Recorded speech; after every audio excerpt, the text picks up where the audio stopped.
Eu que tenho sido ridículo, absurdo. Eu que tenho rolado os pés publicamente nos tapetes das etiquetas.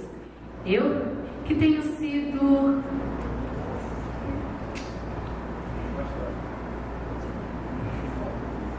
Toda gente que eu conheço e que fala comigo nunca teve um ato ridículo, nunca sofreu enxovalho, nunca foi senão príncipe.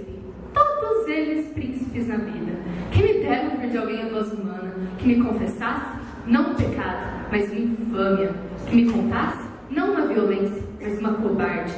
Não, todos o ideal. Se os dois e me falam, quem há neste largo mundo que me confesse que uma vez foi vil, ó príncipe, meus irmãos. Estou farta de semideuses. Será que a gente nessa terra, ou será que é só eu que é vil e errôneo neste mundo?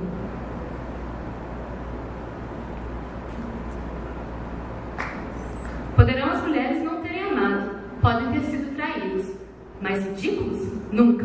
E eu, que tenho sido ridículo sem ter sido traído.